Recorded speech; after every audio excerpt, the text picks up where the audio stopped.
Assalamualaikum warahmatullahi wabarakatuh.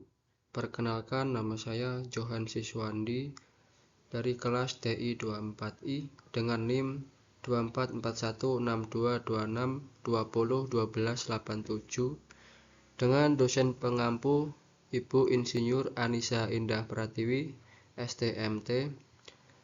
Di sini saya akan menjelaskan studi kasus dari jurnal yang berjudul Analisis penjadwalan ulang proyek powerhouse pada rumah sakit dengan metode PERT, CPM, dan Fishbone diagram pada tahun 2022.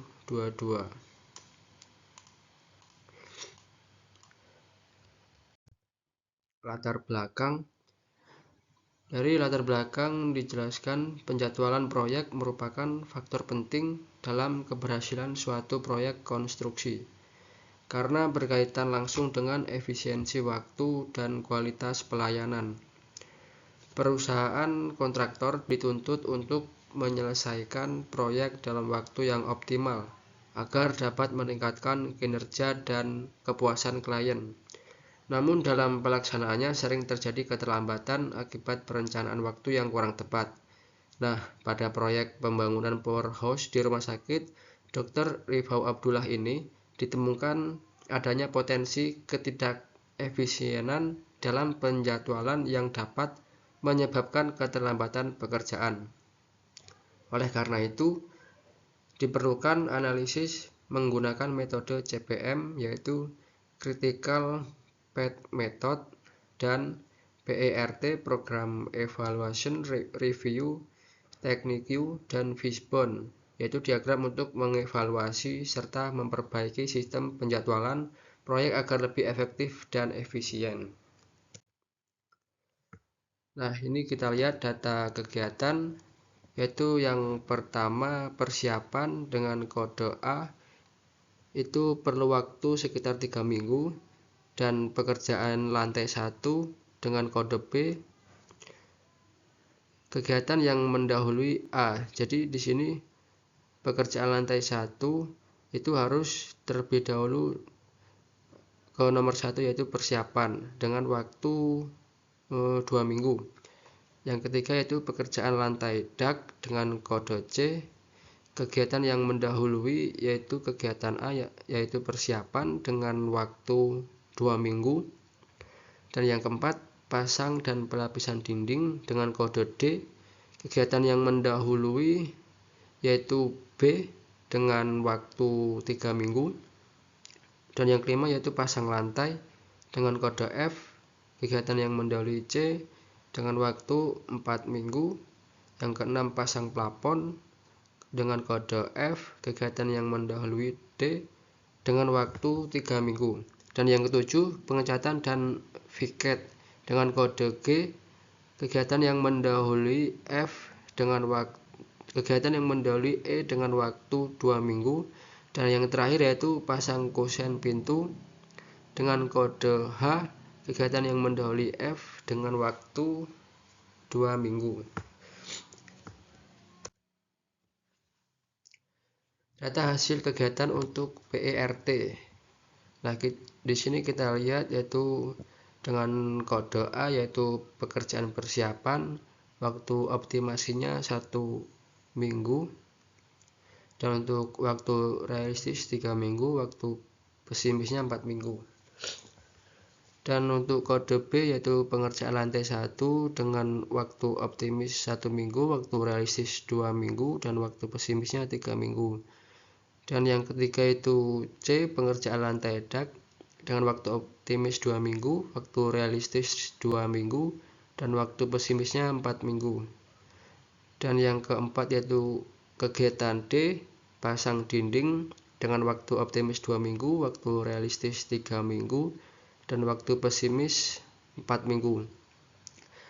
Yaitu seterusnya kode kegiatan E dengan waktu optimis 2 minggu, waktu realistis 4 minggu, dan waktu pesimis 5 minggu. Yaitu kode kegiatan F, pasang plafon, waktu optimisnya 2 minggu, waktu realistis 3 minggu, dan waktu pesimis 4 minggu. Nah, sampai kegiatan kode J, yaitu waktu optimisnya 4 minggu, waktu realistisnya 5 minggu, dan waktu pesimisnya 7 minggu. Nah, di sini hasil perhitungan dengan PERT. Tabel ini menunjukkan hasil perhitungan PERT dengan 3 estimasi waktu, yaitu optimis, paling mungkin, dan pesimis. Nah, dari data tersebut diperoleh waktu harapan total proyek sebesar 18,83 minggu dengan standar deviasi 1,4 dan variasinya 1,08. Nah, hal ini menunjukkan bahwa selain estimasi waktu, PERT juga memperhitungkan tingkat ketidakpastian proyek. Yaitu seterusnya dengan metode CPM, bisa kita lihat yang pertama itu perhitungan waktu cepat dengan kegiatan A. Waktu mulai paling cepat itu 0 dan waktu mulai paling lambat itu 3 minggu ya. Nah, kegiatan yang kedua yaitu kegiatan B, pengerjaan lantai 1.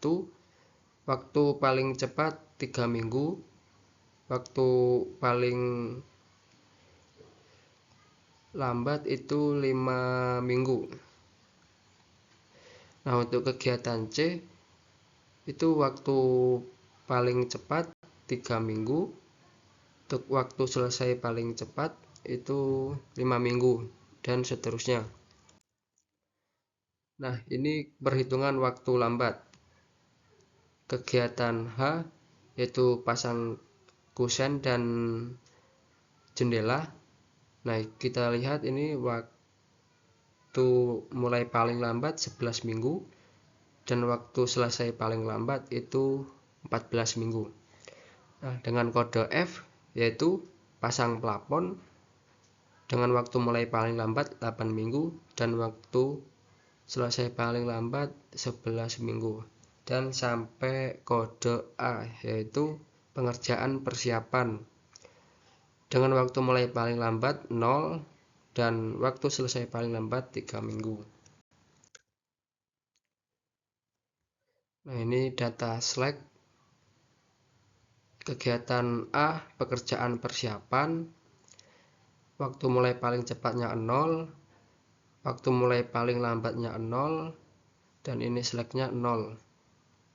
Kita lihat ini data B, C, Slack-nya yang C itu 3 minggu dan seterusnya sampai H, kusen pintu dan jendela itu waktu mulai paling cepatnya 11 minggu, waktu mulai paling lambat 11 minggu, dan Slack-nya 0.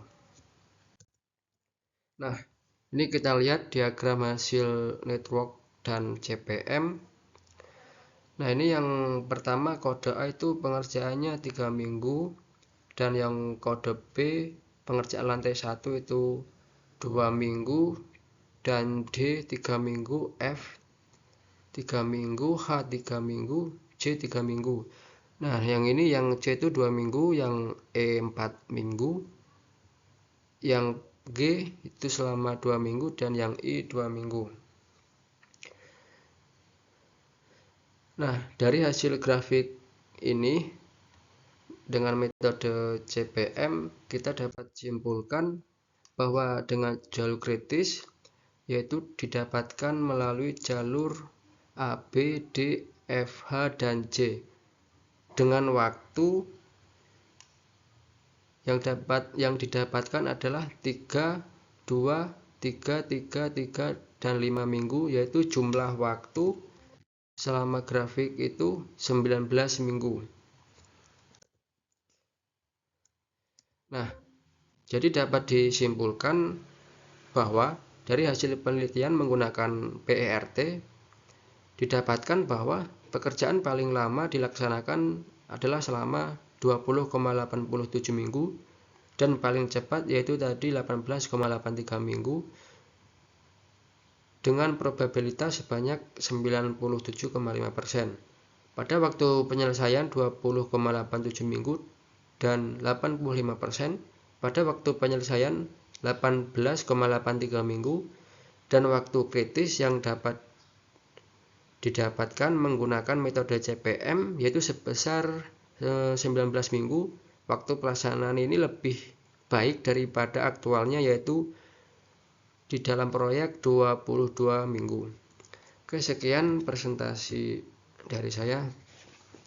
Bila ada salah kata saya mohon maaf. Saya akhiri. Wassalamualaikum warahmatullahi wabarakatuh.